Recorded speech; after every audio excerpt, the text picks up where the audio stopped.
Hi beautiful people, this is Kendall Hailstone here for day 5 of my 90-day challenge, and today's video is on my morning routine, just sharing kind of what I do in the morning, some of my non-negotiables that really helps me start my day off right and really optimize my day, optimize myself so that I can take control of my morning and so that I can ensure that I'm going to have a great day.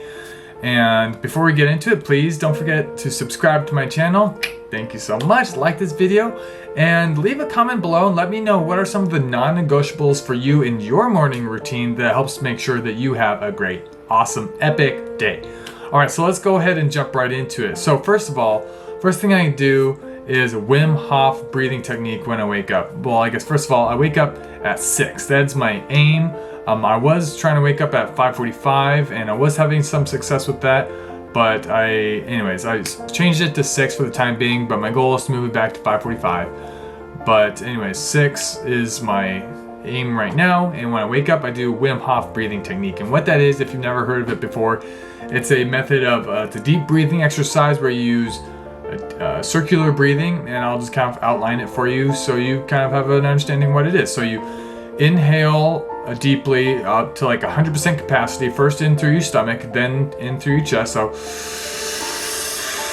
up to 100%, and then you exhale, but you don't push the air out, you just let it kind of let out naturally, and then you let out about 80%, and then you inhale again in through your stomach first and then into your chest, up to 100% capacity, and then you do that 20 times essentially. So you take 20 to 30 deep breaths in that circular motion of inhale, 100% exhale, letting the air fall out, and then 80% letting it out. And then after 20 to 30 times of doing that, and I actually follow a video, and so I follow an 11-minute video, and I'll leave the link to the video below in the description. And it's super easy to follow, as long as you kind of have an understanding of what to do. He just says inhale, exhale, in, out, and very little thinking involved. You just follow the instructions. So I love it.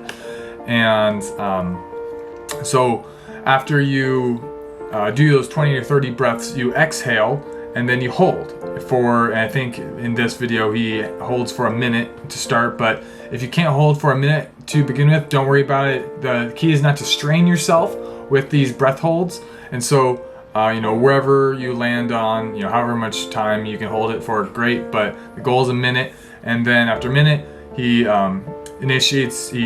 signals you to inhale, and then you hold at the top for 15 seconds, and then you release, and then that's 1 round. And then you do 3 rounds in the video, and it is amazing. It's so epic. I love it so much. Definitely one of my non-negotiables. I don't know, I've been doing it for a couple of months now, and there are so many benefits to it. You're hyper-oxygenating your body, and as I'm sure you know, that anaerobic viruses and bacteria can't live in an oxygen-rich environment, so it's helping improve your health in that way, but then also helps alkalize your body.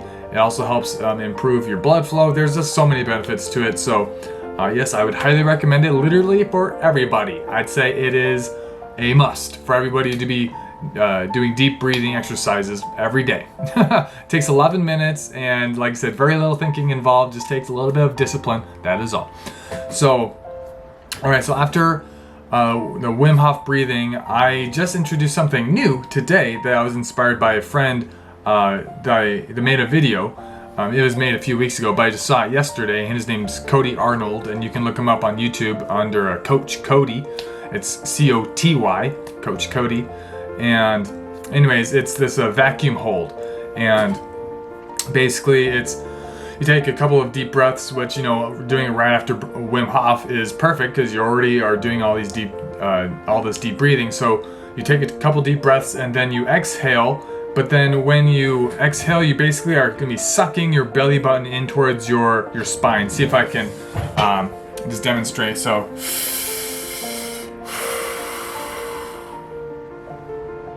you basically hold that for, the goal is 60 seconds, but just however long you can. And I'd say also a key is to not to strain yourself. Coty goes into more detail as far as technique, and I also have a link to his video in the description below.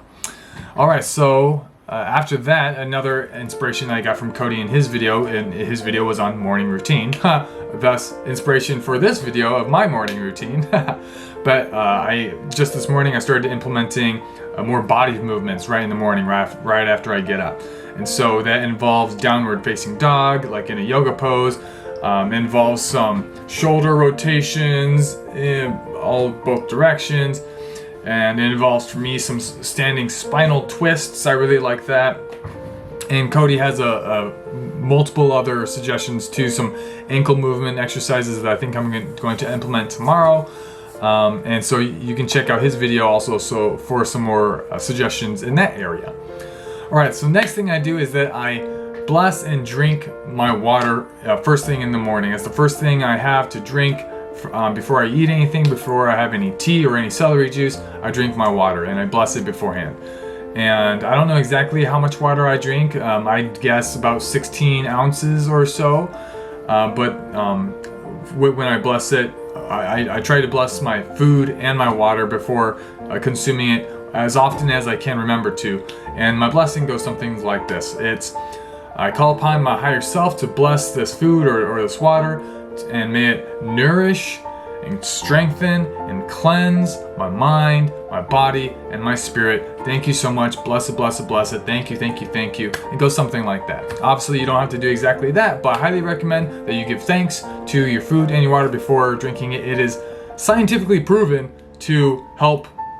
Basically, it just makes it healthier for you. It really does. The molecular structure of the water crystals in the food and water change based on your intention, and it's incredible. So yes, I highly recommend you start doing that, in consuming your food and water with intention. All right, so next thing, I'm off to the gym in the morning, and oh man, depending on how late I wake up, like I said, 6 has been when my alarm goes off, but for example, this morning, I don't know, last few days I've been having a lot of difficulty waking up to my alarm, which, a couple weeks ago I was waking up before my alarm and feeling alert, so I don't know exactly what's going on. But in any case, how long I stay at the gym greatly depends on how or when I wake up, but I'm usually at the gym for at least 30 minutes. And right now I'm recovering from a shoulder injury and also some chronic back pain. And so I'm just starting to, but they're both feeling way, way better. Super grateful with how well they've been healing and how quickly they've been rejuvenating. But I've just started introducing more weight to my exercises, which I'm super excited about. But anyways, so I go to the gym. And then when I get back home from the gym, I have some animals I need to take care of, so I feed and water the animals in my care. And then after that, depending what my energy level is after the gym, I will either read or I'll make my celery juice. And if I'm feeling kind of low energy, I'll make my celery juice first because it gives me a little perk, a little pep up. And so I'll do that. So it's celery juice and reading, and it varies depending on which one I do first. And I read for 30 minutes in the morning, and I just find that it's such a big priority for me to be feeding my mind every day. And so that I do that even before I time block, for my work. So that's, and I also feel like I have more energy after exercising typically, and so that's usually a really good time for me to sit down and do something where I can put my mental focus because I have that energy. All right, the next thing I make sure I do is that I make sure I get my bare feet on the ground every day. And when this happens every day, it varies. I try to do it as early as possible.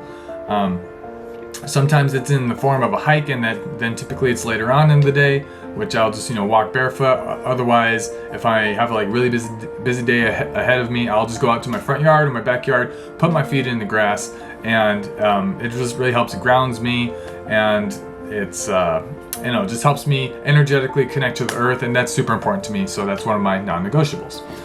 All right, so the next and last part of my morning routine is the time block for 2 hours from 8 o'clock a.m. to 10 o'clock a.m. And that's a window of uninterrupted time that I focus on my online business and doing my RPAs, my revenue producing actions. And it's typically making content or writing an outline for my video, or learning about doing some of my online training. I have my task list that tells me what I'm going to be doing that day. But that's pretty much it for my morning routine. I hope this was beneficial for you. I would love to hear about what your morning routines are. So yeah, please let me know down in the comments below what some of your non-negotiables in your morning routine. And I would love to. I'm always looking to improve my morning routine. Like I said yesterday, I just got inspiration from my friend Coty Arnold. And so yeah, if you write something that inspires me, I may implement it in my routine. So all right, well, thank you so much. Hope you have a blessed day, and I'll see you tomorrow. All right, take it easy, guys. Peace.